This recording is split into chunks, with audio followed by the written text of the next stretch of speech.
বর্তমান সময়ে ত্রিপুরা রাজ্যে যান দুর্ঘটনা রীতিমতো প্রাতিষ্ঠানিক চেহারা ধারণ করেছে। সোমবার সাত সকালে তেলিয়ামুড়া মহকুমার অন্তর্গত মুঙ্গিয়াকামি থানা এলাকার ৩৯ মাইল এলাকাতে দৈত্যাকৃতির এক বাসগাড়ির চাকায় পিষ্ট হয়ে মৃত্যু হল ১৩ বছর বয়সী স্কুল ছাত্রীর। ঘটনাকে ঘিরে ব্যাপক চাঞ্চল্য তৈরি হয়েছে। জানা যায় AS01NC1128 নম্বরের দৈত্যাকৃতির বাসগাড়িটি আগরতলার দিক থেকে বহির্রাজ্যের উদ্দেশ্যে যাচ্ছিল। কোনোভাবে ৩৯ মাইল এলাকায় আসতেই নিয়ন্ত্রণ হারিয়ে মূল রাস্তা থেকে দূরে সরে যায় এবং সেই সময় এক ছাত্রী গাড়ির চাকার তলায় পিষ্ট হয়। ঘটনার খবর পেয়ে তেলিয়ামুড়া থেকে অগ্নি নির্বাপক দফতরের কর্মীরা ঘটনাস্থলে ছুটে গেলেও গাড়ির চাকার নিচে আটকে থাকা মেয়েটিকে উদ্ধার করতে পারছিল না।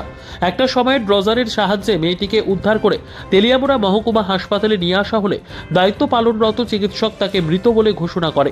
এছাড়াও আরও দুজন গুরুতর আহত হয়েছে বলে খবর।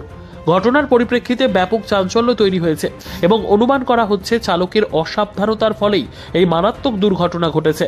বিশেষ করে যেভাবে পাহাড়ি পথের দৈত্যাকৃত বাসগুলি প্রচণ্ড গতি নিয়ে চলে, সেই বিষয়ে প্রশাসনকে প্রয়োজনীয় ব্যবস্থা গ্রহণ করতে হবে বলে দাবি উঠছে। এদিকে এই দুর্ঘটনার পরিপ্রেক্ষিতে পুলিশ প্রয়োজনীয় এবং কার্যকরী ব্যবস্থা গ্রহণ করুক, এই দাবি ক্রমশ জোরালো হচ্ছে।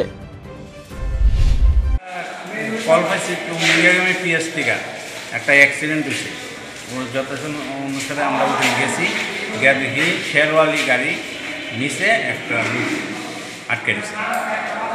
অনেকক্ষণ আমরা চেষ্টা করছি বাইর করা, কিন্তু মাটি কুইটা কিন্তু বাইর করা গেছে না। পরে ডজার গিয়া আলগে দিছে, পরে আমরা ভিতর থেকে টাইনা নিয়ে আসি, আইনা তেলিয়ামুড়া হসপিটালে দিয়ে গেছি। কোন জায়গায় হয়েছে ঘটনাটা? এটা ৩৯ মাইল।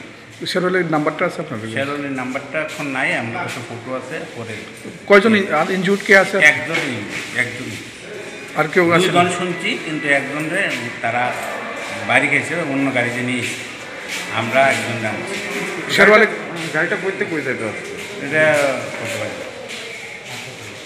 গাড়িটা কি শেরওয়ালি গাড়িটা কি নিজে অ্যাক্সিডেন্ট করছে? শেরওয়ালি গাড়িটা সাইডে আছে, চালক রাস্তা থেকে আউটে আছে।